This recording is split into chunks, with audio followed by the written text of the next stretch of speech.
Finalmente a gente pode entender o motivo de a árvore sagrada desejar a morte tanto de Kirin-Maru quanto de Sesshomaru.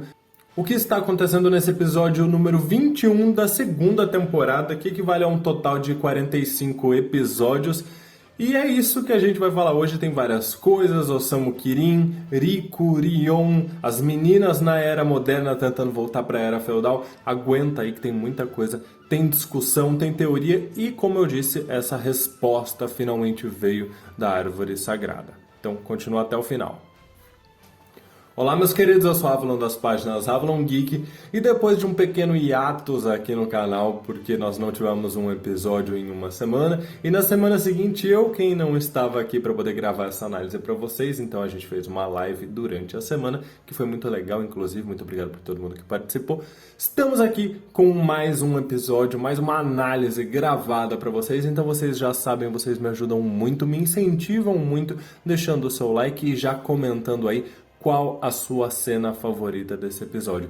Inclusive, comenta aí pra mim se você gostou ou não da borboleta sombria, porque a gente vai falar sobre isso, sobre algumas referências aí no Yasha clássico e se havia necessidade desse plot agora. Lembrando que vocês me ajudam também, para quem pode e tem interesse, se tornando membro aqui do canal. Isso me ajuda muito a conseguir arcar com uma edição.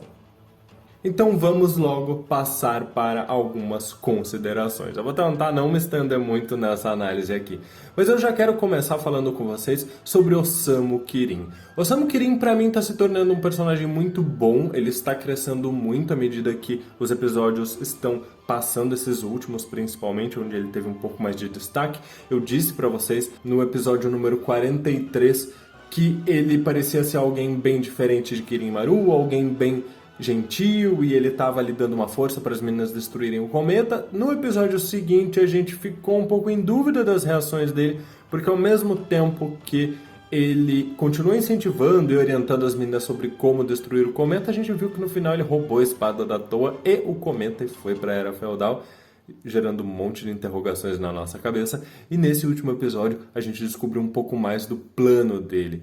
E bom, resumidamente, Kirin-Maru pra mim se tornou o que eu esperava que Kirin-Maru fosse. Aí eu vou trazer uma crítica da minha parte, porque, como vocês sabem, eu gostava do Kirin-Maru no começo da trama. Ele tinha um ar mais sério, um ar que impunha respeito, ele mostrava ser forte, ser respeitável, parecia ser muito inteligente, mas o Osamu Kirin vem mostrando aquilo que eu via no começo em Kirin-Maru, então pra mim é um pouco frustrante, principalmente quando você percebe que o episódio praticamente acaba com o Osamu Kirin persuadindo Kirin-Maru. E aí, né, é aquela coisa, é mais ou menos a mesma história de Naraki com as suas crias. Naraki, por exemplo, nunca se deixou enganar pelas suas crias, muito pelo contrário, mesmo com Kagura, com o próprio bebê, o Hakudoshi tentando trair ele e passar a perna em Naraki, ele sempre foi muito mais esperto, muito mais ardiloso.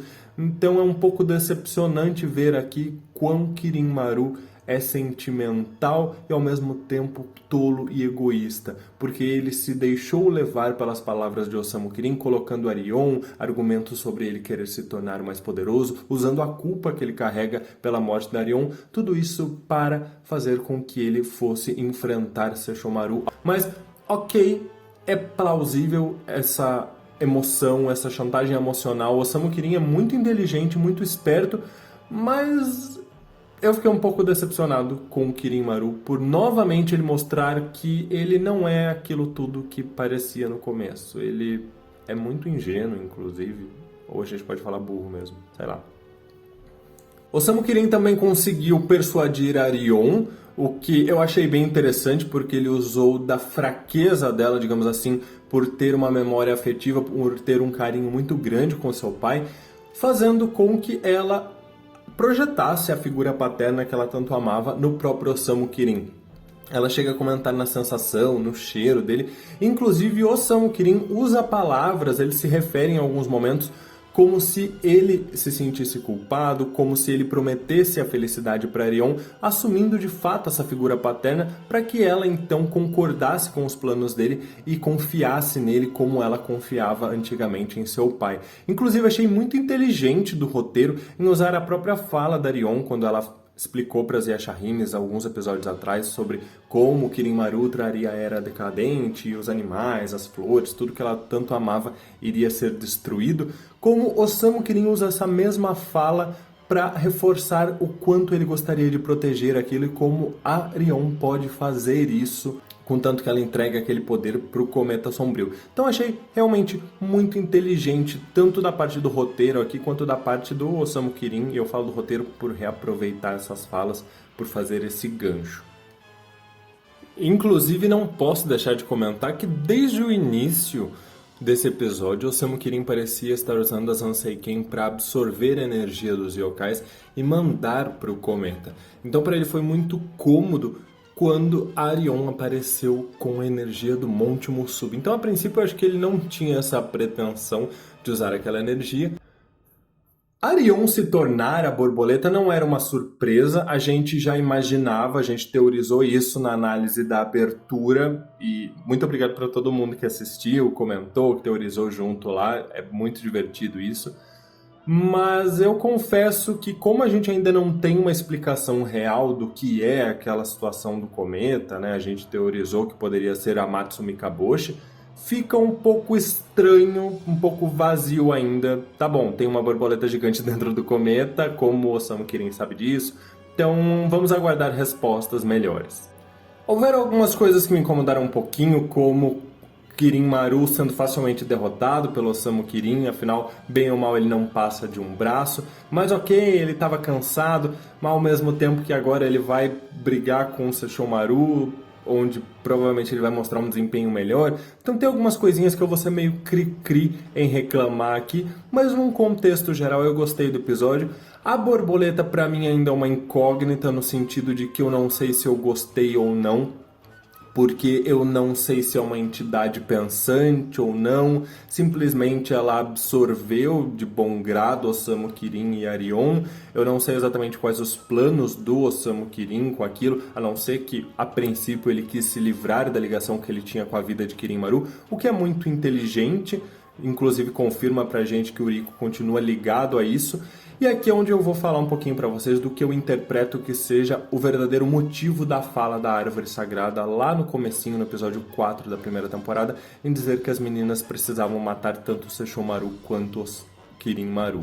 Em um determinado momento, Osamu Kirin convence Kirin Maru a enfrentar Sesshomaru e ele se refere posteriormente, um pouquinho antes do episódio acabar, como ele iria reutilizá-lo. Me pareceu que ele estava se referindo a Kirin Maru como se ele fosse se tornar uma fonte de energia. E então eu perguntei para mim mesmo qual o motivo de Osamu Kirin convencer Kirin Maru a enfrentar Sesshomaru. Seria apenas para ocupar Sesshomaru e garantir que ele não seria um obstáculo nos seus planos com aquela borboleta? Mas ao mesmo tempo resta ainda Inuyasha, as meninas. E me parece na verdade que o plano dele, pelo menos em relação a Kirin Maru e Sesshomaru, é que os dois lutem para que tenham as suas energias absorvidas.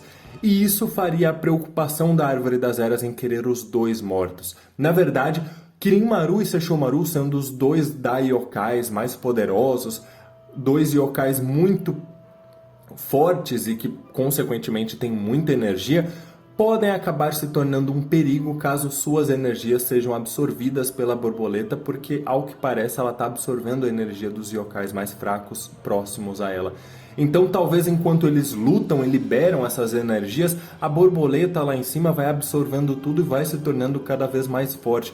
Então, eu interpretei que foi esse o perigo, o medo que a Árvore das Eras tinha em querer os dois mortos. Como se os dois fossem duas baterias e ela não quer que a borboleta se recarregue com a energia que os dois possuem.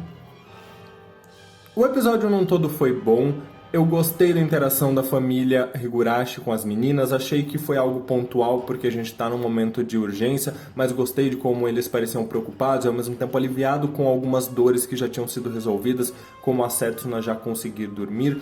Gostei desse momento e da despedida que pra mim foi muito mais um adeus definitivo do que aquele adeus do começo da primeira temporada, onde tinha uma promessa em retornar.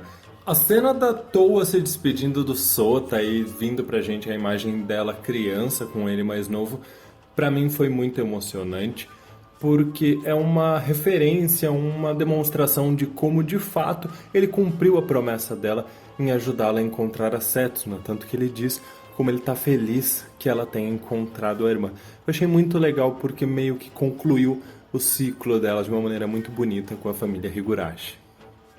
O Akuro se sacrificando pode parecer um pouco aleatório, mas ok, eu entendo que é para mostrar que não é para haver uma possibilidade fácil de viajar no tempo novamente. Inclusive, puxando novamente o assunto de Osamu Kirin, porque eu esqueci de comentar, eu achei bem interessante como Osamu Kirin, voltando a falar de como ele é persuasivo, sobre como ele usa pontos estratégicos de cada um para convencê-los. Então, assim, quando ele parecia amigável com as meninas, ele usava muito a questão da família da Towa para convencer ela a usar todo o seu poder contra o cometa. Quando ele se refere a Arion, ele usava a questão paternal para convencê-la a escutar o que ele tinha a dizer, fazendo com que ela se sentisse como estivesse na companhia de seu pai que ela tanto amava. Quando ele fala com Kirin Maru, ele usa o ressentimento pela morte da Arion, assim como quando ele chegou, ele se mostrou para ganhar a confiança de Kirin Maru muito, digamos assim, solícito. Olha, eu trouxe o cometa que você tanto queria e ao mesmo tempo eu trouxe lembranças que você queria que a Arion tivesse sobre ela poder ver o mundo todo.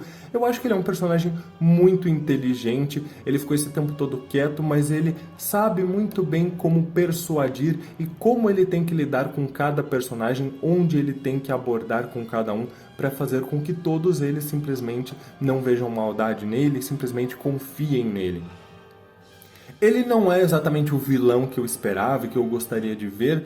Aliás, eu nem sei se a gente vai ter de fato um vilão final, porque a impressão que eu tenho é que a borboleta sombria está aqui parecendo um pouco aquela figura gigantesca do Naraki, sabe?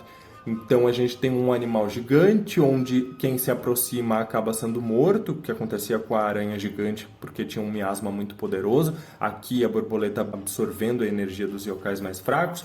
Mas no final das contas a luta vai acontecer dentro do corpo dessas criaturas, como foi no final de Inuyasha, mas a gente não tem exatamente um Naraki dessa vez, a gente não tem um vilão exatamente lá dentro para ser combatido. Tem Osamu Kirin, eu não consigo ver ele carregando esse mérito agora, até porque eu não acho que ele tem carisma, poder, enfim, eu acho que falta uma série de coisas em Osamu Kirin que não fariam com que ele fosse um vilão final exatamente incrível.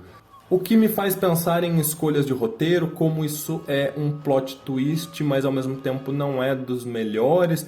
É bom, é interessante, mas talvez com uma construção melhor poderia ter ficado mais interessante se a gente tivesse talvez mais tempo de tela de Osamu Kirin, mais presença, se talvez no começo ele não fosse já tão estranho pra gente duvidar das intenções dele, se tivesse sido realmente uma surpresa ele sendo mal, e enfim, ainda tá um pouco nebuloso esses objetivos dele, então eu vou tentar não fazer muito julgamento ainda, porque a gente ainda precisa descobrir. Mas eu não sei ainda o que pensar sobre essa borboleta. Principalmente porque a gente não tem resposta nenhuma sobre o que ela é, qual o motivo dela estar dentro de um cometa que passa a cada 500 anos próximo da Terra e solta um fragmento, enfim, coisas que eu espero que eles respondam. E talvez até respondam porque me parece que tem bastante coisa para ser resolvida ainda para terminar numa segunda temporada. Não diria que a gente seguiria esse plot para uma terceira temporada, mas eu imagino que eles podem deixar algumas pontas soltas eventualmente para serem respondidas mais para frente. Eu também tenho que comentar com vocês que eu achei monstruoso e muito legal o Kirin Maru forçando a entrada dele na borboleta para salvar a Arion. Era esse tipo de paternidade que eu esperava ver. Ele preocupado com a filha e não alguns outros comportamentos bem problemáticos que ele já mostrou em relação à filha, por querer que a vontade dele se sobressaia aos próprios desejos da filha. O fato de termos uma nova luta de Kirin Maru e Sesshomaru não me anima exatamente, mas ok, não era exatamente quem eu esperava que fosse enfrentar Kirin Maru na batalha final. Eu achava que realmente a Towa seria quem iria derrotar Kirin Maru, embora isso ainda possa mudar. Mas eu achei curioso como Sesshomaru pede para que a Arin fique próxima a ele, né, que ela fique fora da árvore, que ela assista, porque ao mesmo tempo que isso coloca ela em risco, a Sesshomaru parece bem confiante, talvez ele queira dar algum tipo de lição de moral no Kirinmaru sobre como levar pessoas amadas para o campo de batalha sem que elas morram, né? Vai ver, é alguma coisa nesse sentido. Enfim, meus queridos, estamos chegando na reta final. Quero saber a opinião de vocês. Se tem alguma coisa que vocês acharam super relevante que eu não comentei aqui, de repente sobre a postura da Rion, embora possa ser apenas uma preocupação dela em querer deixar o Rico de fora de tudo aquilo. Enfim, meus queridos, vamos ver o que vai acontecer nos próximos episódios. Comentem aí o que vocês acham. Não esqueçam de deixar o like para ajudar a bater a meta e também compartilhar com seus amigos se vocês querem que a gente continue até o finzinho dessa temporada com as análises. Muito obrigado por tudo, um grande abraço e até mais!